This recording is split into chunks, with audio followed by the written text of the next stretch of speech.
All right. Terry, do you want to roll with it? Nathan, do you want to roll with it?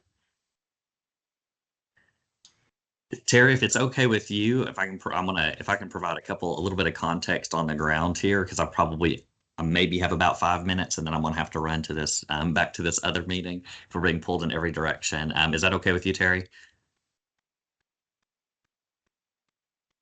Yes, I Maybe. muted my phone Okay. because yes, that's fine. You're good. You're good. So initially, of course, planned to talk about the Day on the Hill and the honorary chairs, but I'm gonna put that in the back burner for a bit because I don't think that's where my head's at, or it's what I'm prepared to talk about. So I shared this with Amy, Hope, and Jim just a minute ago. So I'm currently in Bristol at Bristol Motor Speedway, which has so graciously offered up a large space here in on their estate or their property, a large warehouse style building and some offices, which is basically turned into what the call I was just in with some of the team of folks is the state's first regional disaster response center. Normally, it's handled individually at the county level. Of course, here in Northeast Tennessee, we're talking about multiple counties, all with very high levels of damage and from Hurricane Helene. So they've set up a regional effort to try to alleviate the load from each of the individual counties. Several of the counties, including the one I live in Unicoi County in Irwin, are still in the first phase. They're still actively looking for missing persons.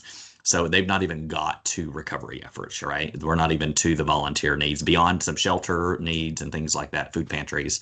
They've not got into any kind of debris cleanup, any kind of rebuilding. And that's the case for about half of the counties. So what we're seeing is lots and lots and are being flooded with calls and emails and of people having an interest in coming in to volunteer and donate random tractor trailers full of supplies that we didn't even know were coming or showing up. And we're being overrun because we don't have roads, we don't have bridges. So people are just stuck on the side of the interstate with cases of water and all the things. So what Bristol has done is they basically turned this into a regional distribution center. So any outside supplies or people can come here and then they can kind of wait here until a county goes, okay, I need 2 pallets of water, right? That way they're not being bombarded. As a part of that the same situation also applies to volunteers, which of course is directly relevant to this entity. So what is happening here in Northeast Tennessee? We have a platform called Volunteer United, which is a Galaxy Digital platform that ties into the larger Tennessee Serves Network, which of course the commission and Jim's team manage. That has been identified as the tool and the resource for funneling volunteers. So myself, a couple of other, because I use the platform in my day job at the university. So myself and a couple of others have been, I don't know what the right word is, commissioned, I guess, to form a new entity in partnership with some United Ways, an informal entity to kind of get the volunteer operation here in Northeast Tennessee up and off the ground. So we've got a plan. Some of it's kind of in action right now. We're trying to do some trainings and education with agencies and nonprofits in the region on the platform, how to use the platform so they can start populating their needs as quickly as possible. What we're hearing is there's thousands of volunteers that are getting antsy and frankly a little frustrated because they're ready to deploy and ready to do things. So our goal is as quickly as possible to get people resourced to know what to do to where their needs are showing up in the system. And that is the one-stop shop, right? Which of course ties directly back to the Serves network. What has been challenging, and you all may have seen this in the news, and this is not unique to Northeast Tennessee. I think this is the entire larger region statewide as well.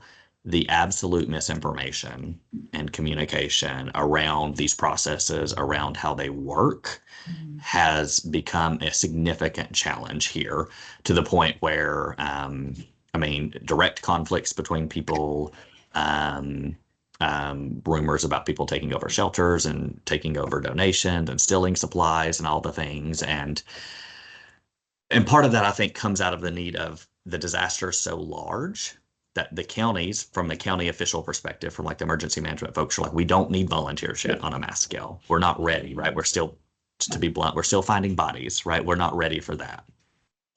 But of course, people want to help. I get it. It's the Southern, volunteer Tennessee spirit, right? That's what you do. So trying to just think through on a communication standpoint, which again, the reason I want to share it with this team is how to continue to just uplift and push that message of here's this platform, here's this resource, Tennessee Serves, Volunteer United, whatever it may be. Hope shared with me this morning, if you go to the Tennessee Serves Network broadly, there's already a big bar at the top that will funnel you directly back to Volunteer United. Is that correct, Hope? Or to the Yes, needs anyway, to the needs, yeah, on the yes, platform itself. yeah, on the Tennessee Serves Network. We also have on our homepage,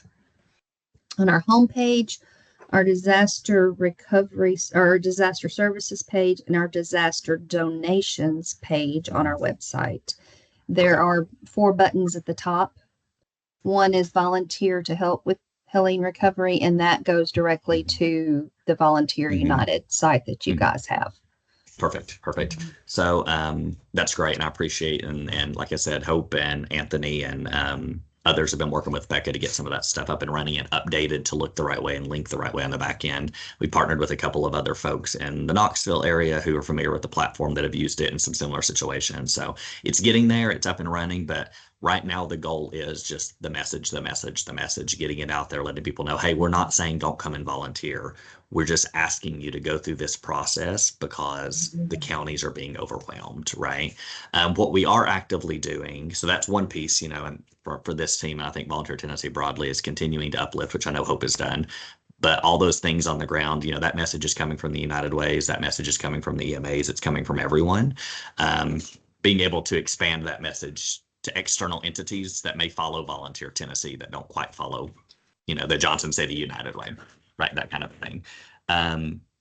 So I think that's great, and that has been wonderful. And then the other update I'll add, and when this person is identified, Hope and Jim both, I'll probably connect you all to this person. We here on the ground are in the process of identifying essentially a regional PR person that can do the more press conferences kind of stuff, that can make rounds on the news specifically around the volunteer efforts. Like, don't self-deploy, go through this process.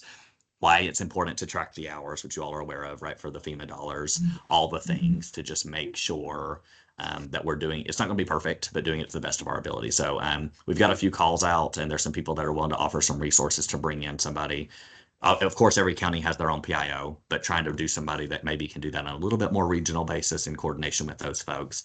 So when we know who that person is, hopefully in the next day or so, definitely would love for at least Hope and Jim, at least for you two, to just have their name and information. That way, if there's anything that, that person may be a good point of contact for communication purposes on what the official message on the ground is. So that was my big kind of just update. Just wanted you all to know kind of what's happening here. So Nathan, going back to that task force that you've been assigned to, is that the group that Mary Graham from the United Ways of Tennessee is coming up to help with next week? Yes, that is correct. So it's informally, it's called, I think the moniker it's been given is the Northeast Tennessee Volunteer Coalition, because it is made up of some United Way representatives, a couple of TEMA folks, a couple of other agencies locally, as well as the university, of course, where what brings me to the table. So that's correct. That is that entity.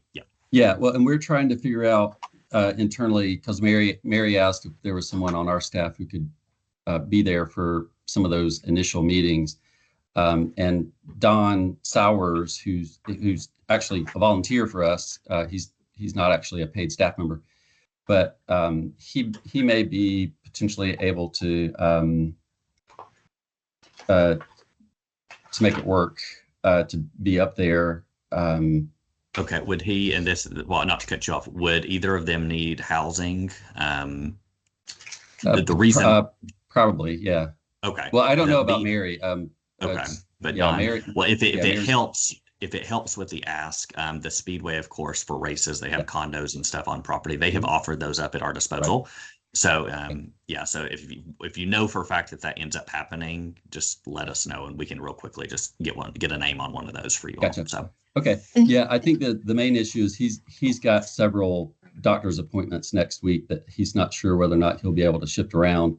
But Jim, if I needed to go, I'm more than happy to. And I have disaster recovery history, so with we need someone specifically who has direct experience with volunteer reception centers, which Don has a lot of experience with that. So if he can't be there in person, I think Mary's going to try and link us in so that we can help by Zoom, because my understanding is that that's kind of the next big thing, is to figure out that in-person volunteer reception center. I mean, We've got the Tennessee Serves Network where we can funnel people to specific agencies, but for those spontaneous volunteers who are just going to be showing up, that has to be handled in person because they're just showing up, and you need to send them to a volunteer reception center.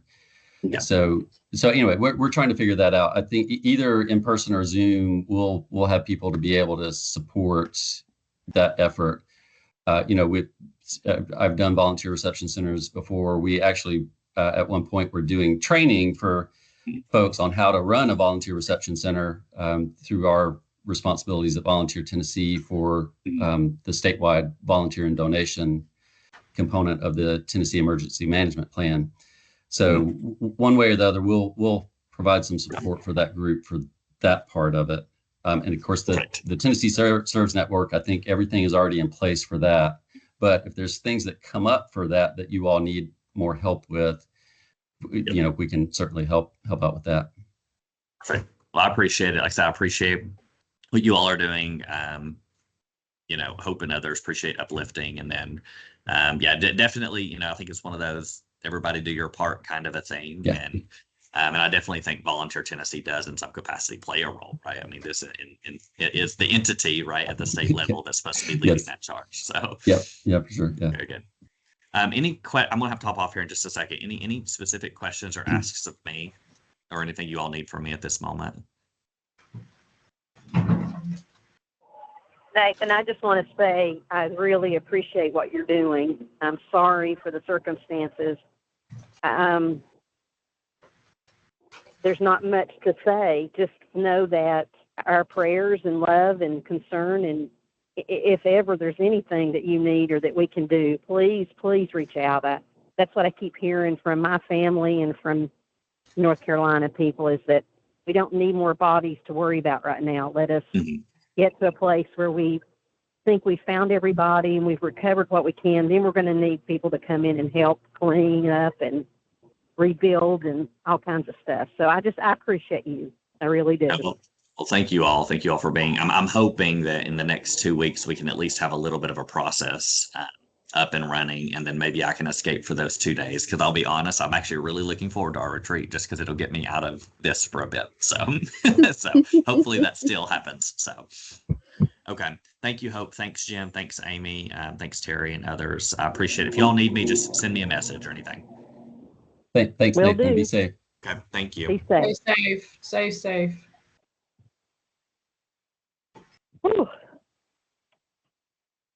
I'm so thankful to be a part of this group during this time.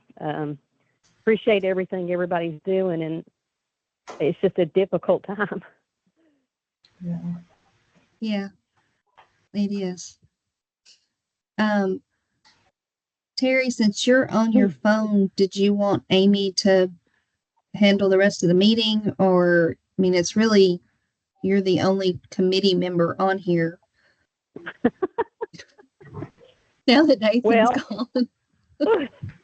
I would defer to Terry because I haven't been in, I don't know what they're working on in terms of where you're at. So, Well, Go ahead, what I'd recommend, Terry, because several of the things Nathan mentioned, the Day on the Hill and the honorary chairs, those were both things that were tasked to him, and he obviously can't deal with that right now. So I think maybe in terms of the other things that were on the agenda, maybe Hope can give some GBSA updates. And then if we've got any public comment, we can do public comment. And then my suggestion would be, since it's just you, Terry, from the committee, and then Amy as the chair of the commission, that we just kind of wrap it up after the GBSA updates and any public comment. Yeah, I agree. I agree with that, Jim. Okay. Well, this is going to be a really short meeting then. GVSA is rolling. No one can really argue about having a really short meeting. It just is not. Nobody argues about that. GVSA is rolling. I'm in contact with the coordinators. We've got stuff out on social media, trying to encourage nominations of our volunteer for the volunteer recognition. And it seems to be moving. That's we have all counties are covered with coordinators. So, and I saw some people at a conference yesterday who said that they had been making nominations. So I was happy about that. So we were pushing it. That's really all I've got for GVSA right now, unless y'all have questions. Do you need any calls to be made, Hope? You're on fire, girl. One of the biggest things I heard after last year's is they wanted to get started earlier. Mm-hmm. And so we did our initial webinar back in June with all of the coordinators, and I had everybody already locked in before that webinar for our county coordinators. And Mike, I'm giving you all the time you need. All the time you need. So I've actually on Monday, I'm going to send out another reminder email to them because their deadline to have it to me is November the 15th. I will probably not get it until the beginning of December. All of them. I realize this, but I'll go ahead now and say, hey, remember. But that seems to be going. I'm getting several questions and answering questions. I've been bugging Jim with some of those questions, and he's been giving guidance, and we've been passing that on back down. So, but go nominate a business and a nonprofit. That's really all I've got. I had one question, Hope, and I think you already handled this, but we brought it up, I think, in the last meeting about some of the AmeriCorps and volunteer centers wanting more window clings. Latifa handles that, and she sent those Okay. out a couple of weeks ago. Okay, Isn't great. that right, Jim? Just gonna check that. She and Lizzie yeah. went up there and mailed them out. Yeah, I think when they went up to do that, they actually had some sort of technical issue with getting those mailed out. So I don't know that they've mailed them out yet, but we do have extra clings that we can send to the AmeriCorps folks. I think we just have to figure out there's some sort of mailing issue that, if I remember correctly, that prevented them from sending them out the day they went up there to do it. But we've got lots of them. Yeah. But yeah, Latifa's handling that process this year.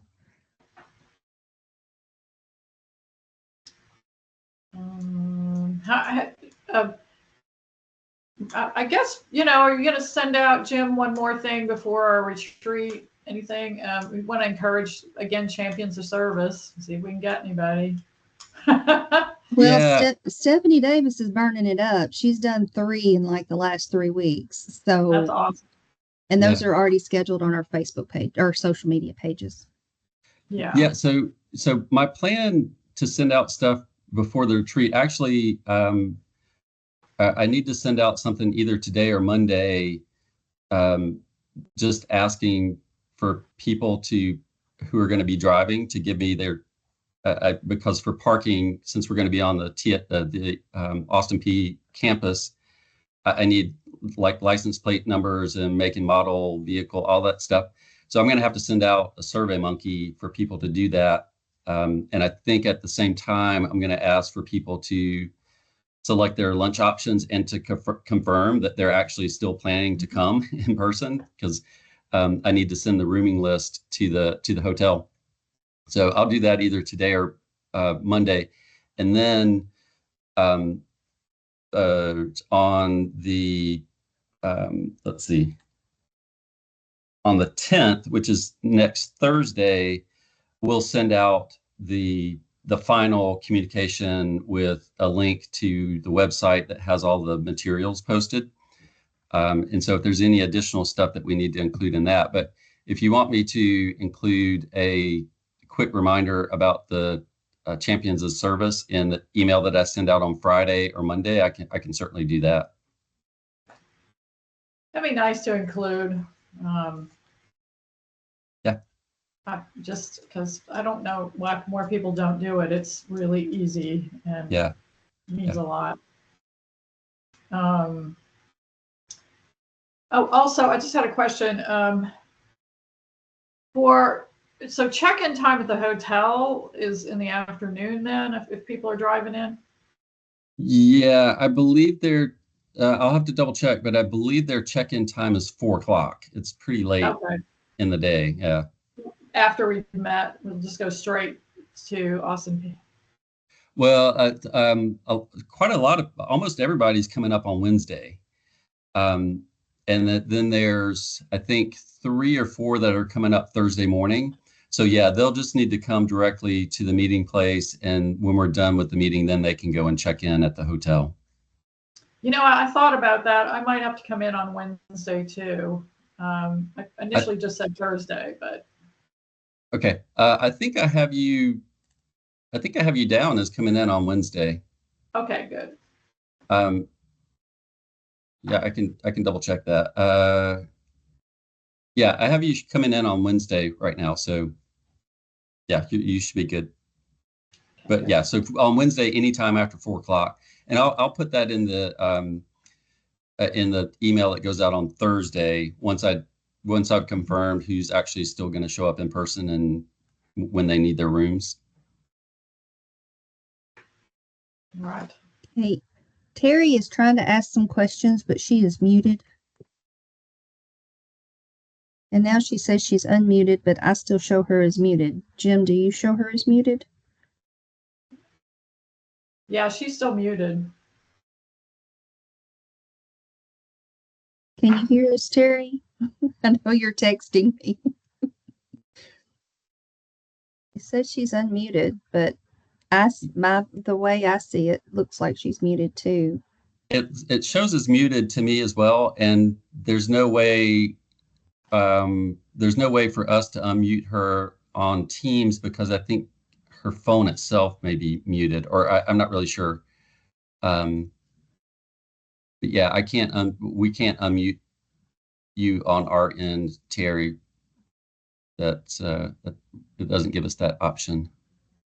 Okay, yeah, she's saying it. She said no worries. Okay. Well, if you want to just text your questions to Hope, she can read them and we can talk about them. Or if that's too complicated, I mean, we can follow up via email with any questions. I don't have anything from her yet. She may be typing. She said, what about the conference? Any updates? We have the call for speakers out right now, hitting that pretty hard on social media. I know Candace has been working with the team who is handling the corporate social purpose track as well, and I believe they've got their agenda pretty set. The speakers have until November the 15th to submit their workshop proposal.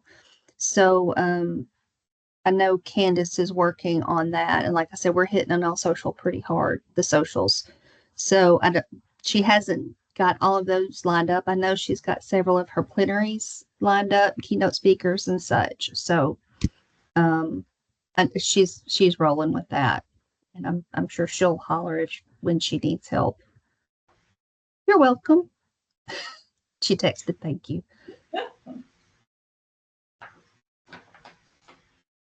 Okay, do we want to open it up for public comment now, Jim?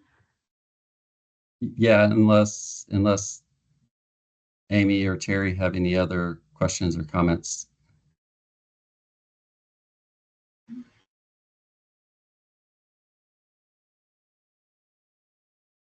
And if there's no public comment, that's totally fine. We can just go ahead and we can wrap things up. Terry said she's good.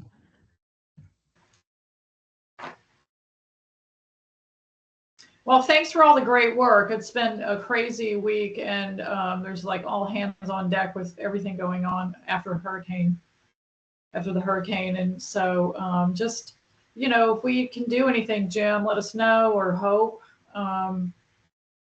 Other than you've already kind of activated some options of support, ways to support the effort on the webpage, which is great. Thank you for that.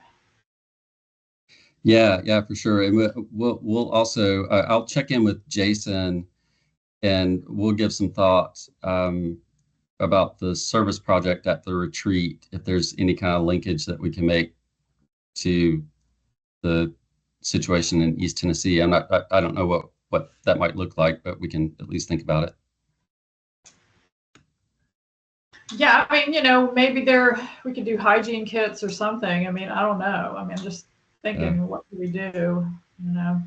Yeah, I don't know either. I don't know, but I'll check in with him about that and see. And maybe Austin P is already doing something that we can kind of just connect with. But I'll talk with him about that.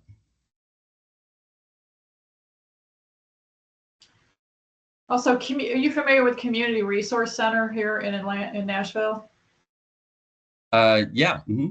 They have an inventory of a lot of non-perishables, things like that. I don't know.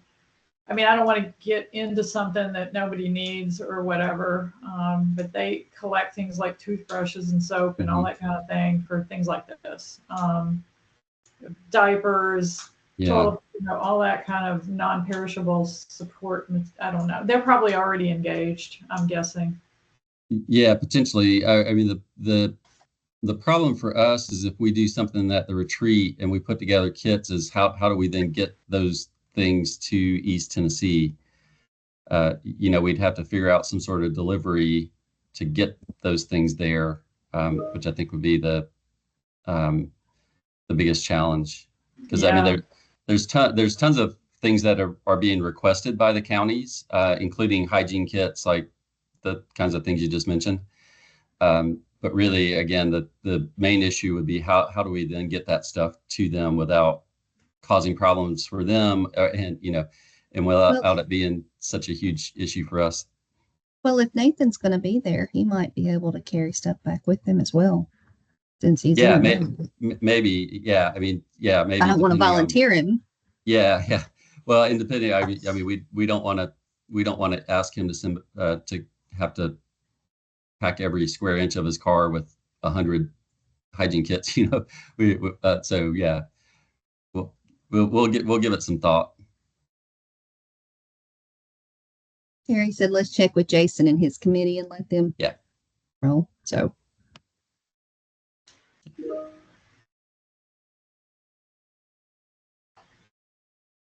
Oh yeah, and Amy Kroom just put in that they're with the Southwest Human Resource Agency in Henderson, and we're just trying to learn more about Volunteer Tennessee.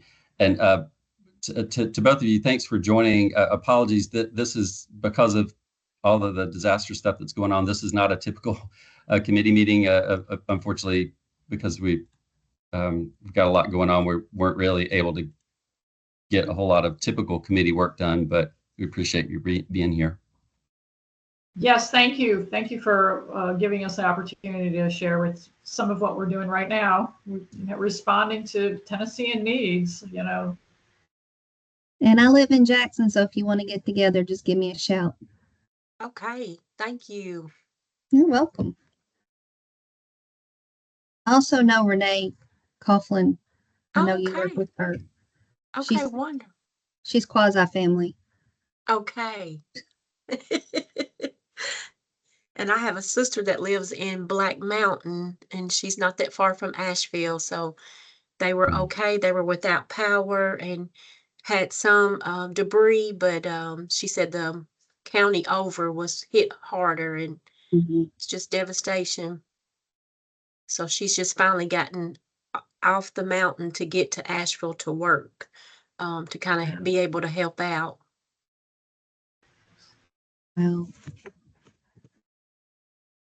Wow. That's good that she was safe and okay. Thank you. Yeah, sure. Well, Terry and Amy, I think unless the two of you have anything else, I think we can wrap it up, and I'll do the follow up with Jason about the retreat, and then communicate with the commission about the Champions of Service when I send out that other email. I think those were my 2 follow-up items. Terry said we can adjourn if that's all. Yeah. Sounds good to me. All right. Well, thank y'all. Well, Thank y'all. Thanks, see you, everybody. Amy and Bye-bye. Cheryl. Thank you for joining us. Okay. Bye-bye. Be Bye. safe. You too.